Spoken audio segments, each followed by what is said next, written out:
Welcome to Happiness Isn't Brain Surgery with Doc Snipes. This podcast was created to provide you the information and tools Doc Snipes gives her clients so that you too can start living happier. Our website, DocSnipes.com, has even more resources, videos, and handouts, and even interactive sessions with Doc Snipes to help you apply what you learn. Go to DocSnipes.com to learn more. Hey there, everybody, and welcome to Happiness Isn't Surgery with Doc Snipes, practical tools to improve your mood and quality of life. Today, we're going to be talking about psychological flexibility matrix and the Wizard of Oz.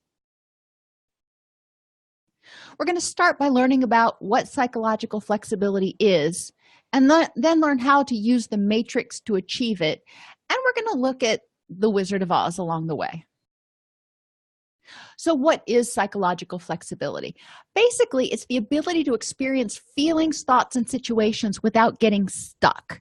And I couldn't find a good graphic of this, but if you think about somebody who is in a room and they are trapped by lasers going all different directions in the room, and the only way to get out is to bend, twist, and contort themselves to get out. Well, that's psychological flexibility. When someone is feeling stuck emotionally, whether it's anger or fear or whatever it is, they feel like they've got those lasers that are holding them and they're paralyzed. Well, with psychological flexibility, they can mentally do those gymnastics to bend, twist, and navigate their way out of the maze. So, another way to look at it is to think about Dorothy in The Wizard of Oz. Bad thing happened to her. Her dog, the old lady in the town wanted to euthanize her dog because it was chasing her cats. And so she got really upset. She got even more upset when Auntie Em and Uncle Henry didn't do anything when Toto was being loaded up to be taken off to be euthanized. So she grabbed her dog and she hit the bricks, so to speak. She met strange creatures along the way and could have dismissed them, but instead they ended up being her greatest allies. So psychological flexibility, instead of going, I've got this on my own, or I'm not going to trust anybody, she's like, okay, let's give it a chance. She could have given up, but she kept trying to figure out ways to duck, dodge, and hurdle the obstacles that were coming in her direction, such as being lost in the forest, the flying monkeys, and the witches.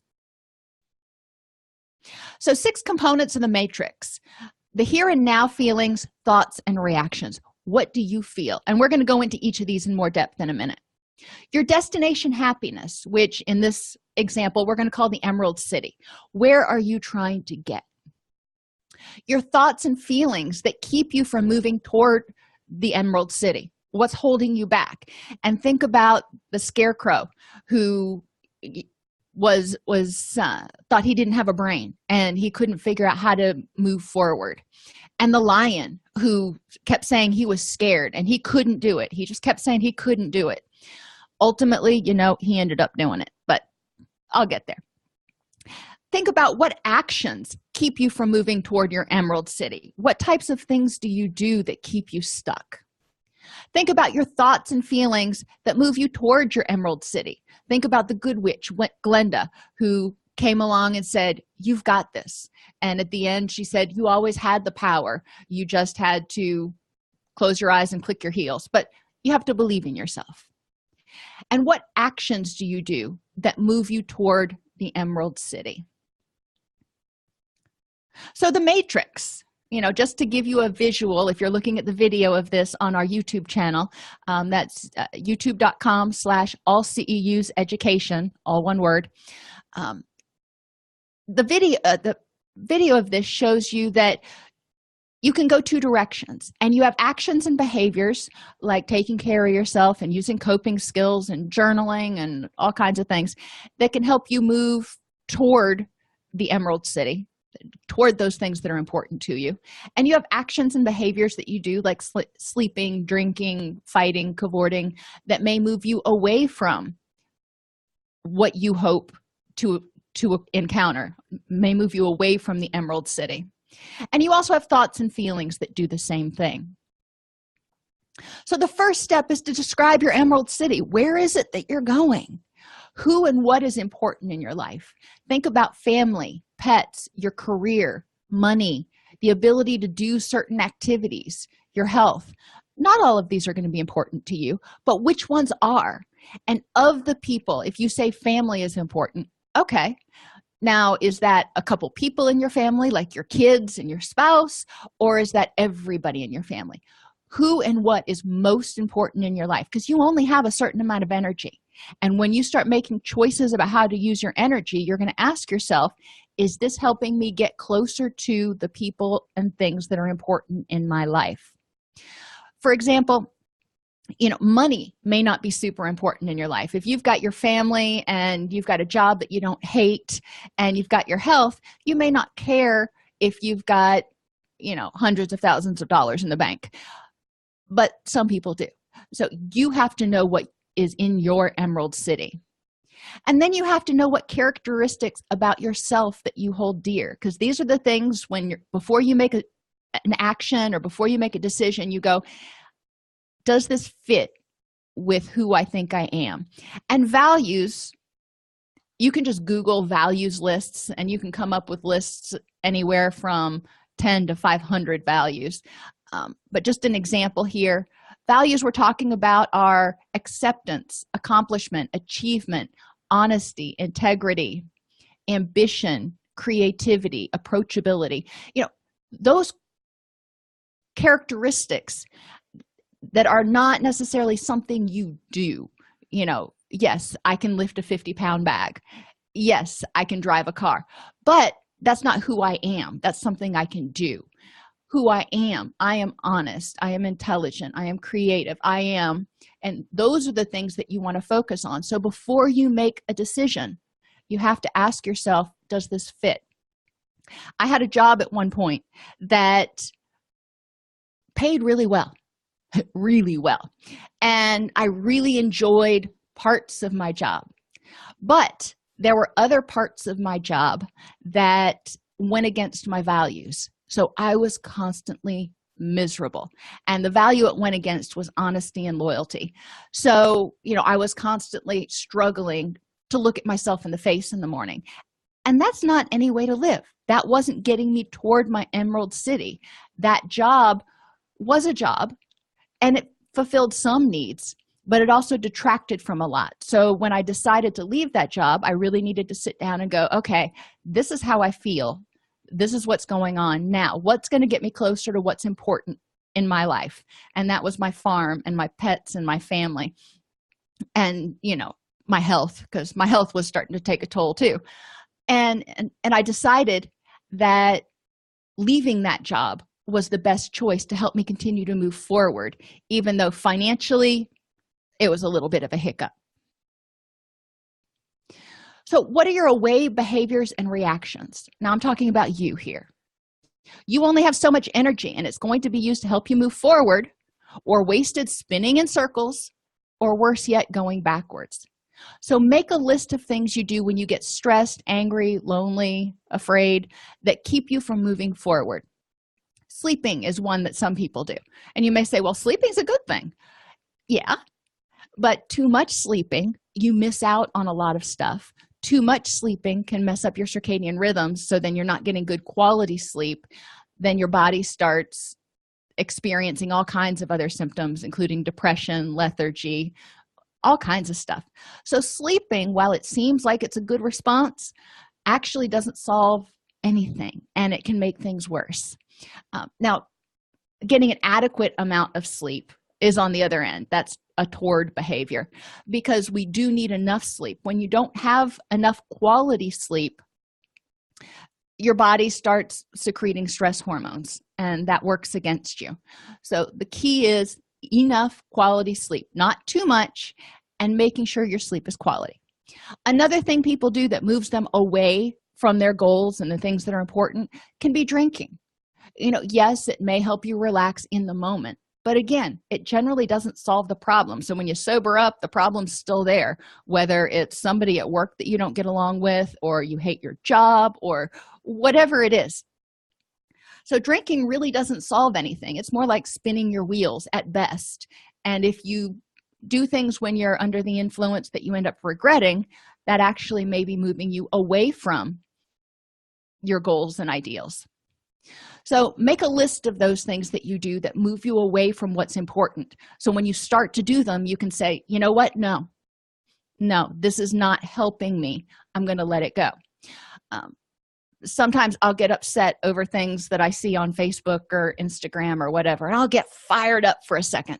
And then I think to myself, you know what? No, it is not worth my energy to get upset over this, because it's not going to move me any closer to my goals. It's actually going to take away precious energy that I could be using to focus on things that are more important to me. The next thing you do is identify other behaviors in your life that you do regularly which prevent you from moving toward your emerald city, such as poor time management, lack of sleep, poor nutrition, and disorganization. There's a lot of things that we can do, but I'm talking about things you do in your day-to-day life. Instead of taking care of yourself, what do you do that puts you down on this priority list for being taken care of? You need to start keeping that in check, because if you are not healthy and well-rested and well-nourished, then you're not going to be nearly as resilient, which means you're not going to be able to be there for the people and things that are important to you. You got to make a choice. Weigh thoughts and feelings. Remember that all feelings are normal. So I don't want you to think that, well, I shouldn't be angry. All feelings are normal. That's your brain's way of going, hello, there might be an issue here. So I want you to think of emotions like dog poop. And you're like, okay, dog poop. Yes, dog poop. The reason I chose that is because you will remember it. Almost everybody remembers poop stories. When you smell poop, and if you've had a dog in the house, you know this. When you smell poop, you get up and check to see if the dog crapped in the house. It's like, oh. So initially you feel angry. And when the smell of the dog poop hits your nose. So you get up and you look and try to find the source of the smell. If you can't find it, you chalk it up to Fido having gas and you go about your day. If you do find dog poop, you don't just get angry and leave it there, because then it would permeate the house. The whole house would stink and it would just get worse. You do something about it. Emotions are the same way. If you get angry and you go and you check it out and you say, yes, this is something that requires my attention, and you don't do anything about it, well, then it's going to continue to haunt you and harm you. Whether you're just stuffing it down or you're trying to ignore it, sometimes you've got to deal with it. But if you don't, if you just leave that big pile of dog poop sitting in the middle of the living room, it's going to stink. Nobody's going to want to come over and be around you. Worse yet, if you pack up that dog poop and carry it with you, and that's kind of akin to taking your bad mood for whatever reason and taking it around with you in everything you do. People aren't going to want to come sit next to you. People don't want to sit next to that dog poop. So remember, the smell of dog poop is like an emotion. It tells you that there might be something that needs attention. What you do with it will control the rest. And you do have control over what you do with it. You do have control over whether you clean it up and you're done with it. The dog's long forgotten about it. Or if you pack it up and carry it with you when you go to the office. Negative emotions are like the dog poop of the soul. If you don't address them, they're going to permeate your whole being and start repelling others. If you start holding on to lots of anger or depression or whatever, people are going to go, oh, yeah, that they may have pity on you. They may, care, but they may also be overwhelmed or repelled. So it's important to identify your negative emotions and go, you know what? This is a warning. This is a, heads up just in case. And thank you, body, for giving me that heads up. But then you got to check it out and deal with it. You don't want to carry that stuff around with you. So to identify away thoughts and feelings, and these are the thoughts and feelings that move you away from those people and things that are important to you and keep you from acting in concert with your values, such as being compassionate and forgiving and loving and all those things. Keep a list or make a journal, or either way, so you can start addressing the thoughts you regularly have that keep you from being happy. You may not even notice them. So I encourage you to keep a journal for a week or two to identify some of these thoughts that you may not even realize are crossing your mind. Also, include in that list your inner critic's commentary. So when your inner critic says, you're going to screw this up, or you're going to have a bad day, write that down, because you need to address those issues. When you get angry, what thoughts do you have that keep you stuck in the quicksand of anger? When you get angry, that's your body saying fight or flee. It's not saying think about the anger and stew in it for 30 minutes. It's saying do something. So the quicksand is when you tell yourself, I shouldn't be angry. Well, you are. So if you are, what are you gonna do about it? Remember that resentment, jealousy, envy, and guilt are all forms of anger. Resentment, anger at somebody. Jealousy is anger at somebody for something they have that you don't, or anger at the universe because somebody else has something you don't. Same thing with envy. Guilt is anger at yourself for doing or not doing something that you shouldn't have or should have. So anger comes in a lot of different forms. Identify those thoughts. When you get angry, write those thoughts down so you can start working on them. When you're sad or grieving, what thoughts do you have that keep you stuck?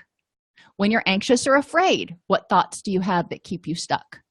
And finally, when you're lonely, what thoughts do you have that keep you stuck in your loneliness? This will be 4 different pages, for 1 page for each emotional category and the thoughts associated with it. But then you can start using tools to address those thoughts so they don't keep you stuck in quicksand. What impact does being unhappy have on your trip to the Emerald City? Yes, occasional bouts of depression or anger or something, that's normal. But holding on to anger and being angry a lot, how does that impact your trip?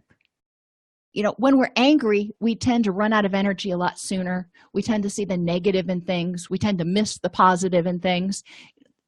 Anger also affects us physically. It makes us tired, increases our pain, can give you neck pain, headaches, all kinds of things. So there's a lot of reasons we want to address emotions more than just, I want to be happier, but it will improve our physical health. It will improve our relationships. It will improve our productivity, yada, yada. All right, so now your toward reactions. What things can you do on a daily basis that help you move toward the Emerald City? This means what can you do to take care of yourself? Because you need to be happy, healthy, and whole in order to get to the Emerald City. That was a long walk for Dorothy, so she needed to have it together. When you're upset, and that angry, sad, lonely, anxious, any of those upset feelings, what things can you do that can help you address the issue so you can start using that energy to move forward again? And some examples: when you get upset, problem solving. Think to yourself, okay, what are my options in this situation? Communication. Communicate with others about how you feel and get social support, or communicate with others about the situation that's going on and try to figure out how to solve it. Cognitive behavioral techniques, and I'm not going to go into all those here. There are lots of videos on our YouTube channel or other podcasts on Happiness Isn't Brain Surgery that can help you learn different cognitive behavioral techniques, but they help you change your thinking approach in order to feel more empowered and more successful. You can also journal, or plain just distract yourself. Some things can't be changed. I remember when my dog Kenny died, it broke my heart, and there was nothing I could do to bring it back. Instead of staying stuck in the sadness and sitting there and looking at pictures of him and feeling sad and wallowing, I chose to distract myself. I got packed the kids up and we went into town. This was when we lived next to DC. So we went on a day trip. So we weren't reminded of all those things for a little while. So it gave us a break. Did it make the pain completely go away? No, but it helped. And that was all I could do at that moment, because grief is something you've got to work through. But staying stuck in it and wallowing in it isn't going to do any good. And finally, your toward thoughts and feelings. So what thoughts and feelings can you have on a daily basis that help you move toward your Emerald City? And you're like, what? Yes. When you wake up in the morning, what positive thoughts can you have? What things can you do in order to help yourself feel happy when you wake up in the morning?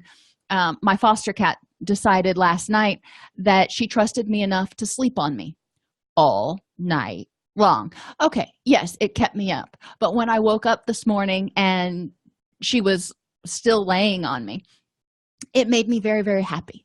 And when I see my kids in the morning, that makes me very happy. Sunrises, those make me happy.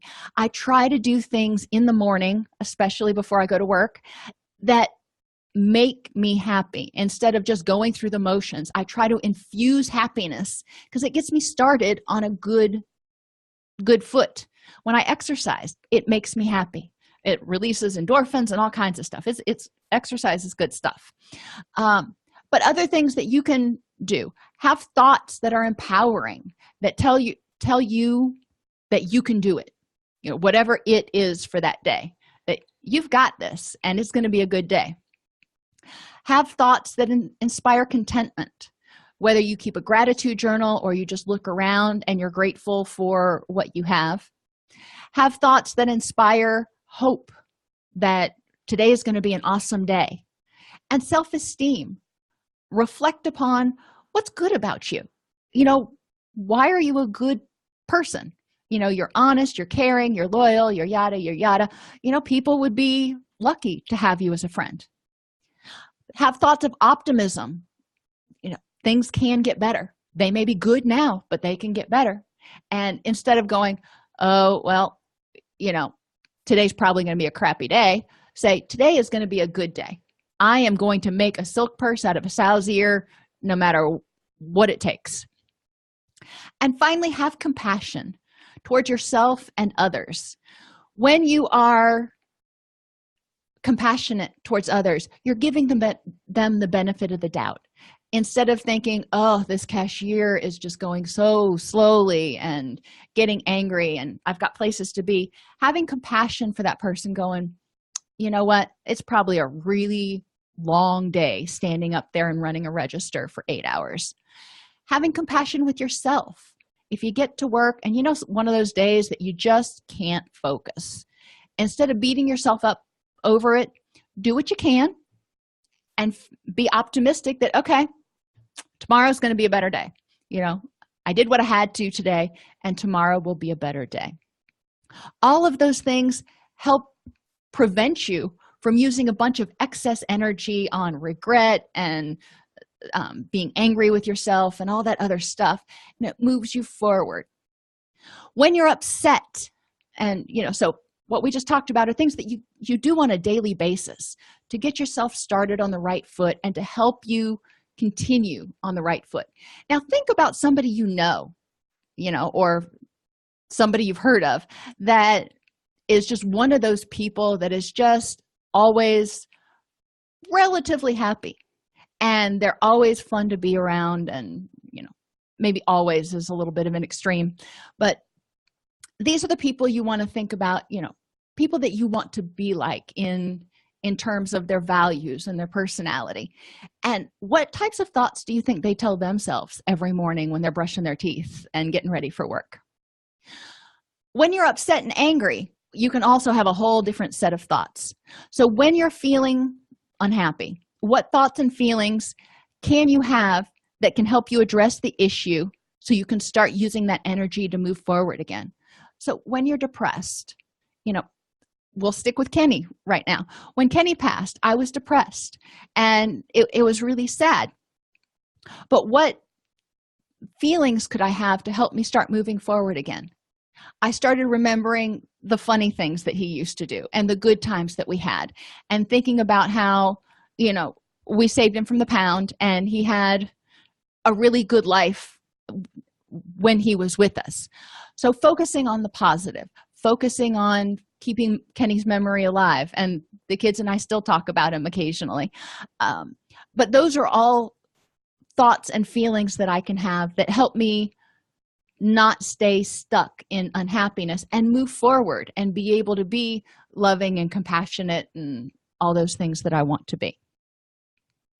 So putting it all together, and again, if you're on the podcast, if you go to our YouTube channel, which is youtube.com/allceuseducation, you can see the visuals for this. But basically, your away behaviors can be things like oversleeping or not sleeping at all, eating, drinking alcohol, acting out, being aggressive, seeking revenge, withdrawal, blaming, smoking. All of these things, they usually don't solve any problems. They may numb you for a little while, but they usually don't solve anything. And thoughts and feelings that move you away are thoughts and feelings that you get stuck in. Remember, it's natural to have them for a short period, but if you get stuck in them and you stay angry for hours or days or longer, resentment, if you just hold on to that and nurture it, anxiety, stress, powerlessness, distrust, egocentrism. Now, this is one we didn't talk about, but when people have this thought that everything that happens, people were trying to hurt them or people were being disrespectful to them, it makes life a lot more miserable. So if you start thinking of alternate explanations, it can make things happier. Things you can do to help you move toward your Emerald City: get adequate quality sleep, proper nutrition so your body has the building blocks to make the neurotransmitters to help you be happy, exercise, whatever that means for you. If it means walking around the block or dancing around your house, just move, do something to get your blood flowing. Communication, use coping tools, practice problem solving, journaling, and taking personal responsibility are all things that you can do on a daily basis, but also when things go a little bit wonky, that can help you deal with the unpleasant situation and continue to move forward, not getting stuck in unpleasant feelings. Thoughts that you can have are that can-do attitude, which is courage. I can do this. I got it. An attitude of gratitude, an attitude and feelings of hope, faith, honesty, and compassion. All of those things, if you look at the world through a lens of hope, faith, and compassion, it looks a lot different than if you look at it through a lens of not. So feelings are normal and can be very helpful. What you do with those feelings and how you spend your energy are up to you. You can either struggle in the quicksand with that feeling and tell yourself, I shouldn't feel this way. Well, every time you do, you're going to sink a little bit more. You can run the other way, which is what we do when we use addictive behaviors or sleep or withdrawal. Or you can choose to address it and move forward. Now, remember, there are some things you can't change, but you've got to address how you feel and figure out how to improve the next moment. By becoming aware of what's important to you, which is your Emerald City, then you can make a conscious decision each time you act, asking yourself, will this help me get closer to what's important in my life? Awareness of unhelpful thoughts, feelings, and actions that you take when you're distressed allows you to start making different choices. So those lists I had you make. When you start recognizing that you're using some of those unhelpful thoughts or actions, you can stop yourself and say, is this really the best choice? Or is there something else that I could do to deal with this situation that would help me move closer to what's important to me? As you become aware of alternate thoughts, feelings, and behaviors that move you toward the things that are important, you can create a lifestyle plan that will help you reduce the frequency and intensity of distress, which is why I kept saying there are certain things that you want to do every day to kind of set the groundwork and try to start your day off on the right foot. Try to do as much as you can to ensure that it's going to be a good day. In other episodes of Happiness Isn't Brain Surgery, you can learn more about different coping strategies and things to add to work in that toward column. Subscribe to Happiness Isn't Brain Surgery on your favorite podcast app. Join us on our Facebook group at docsnipes.com/Facebook, or join our community and access additional resources at docsnipes.com. Thanks for tuning into Happiness Isn't Brain Surgery with Doc Snipes. Our mission is to make practical tools for living the happiest life affordable and accessible to everyone. We record the podcast during a Facebook Live broadcast each week. Join us free at docsnipes.com/Facebook, or subscribe to the podcast on your favorite podcast player. And remember, docsnipes.com has even more resources, members-only videos, handouts, and workbooks to help you apply what you learn.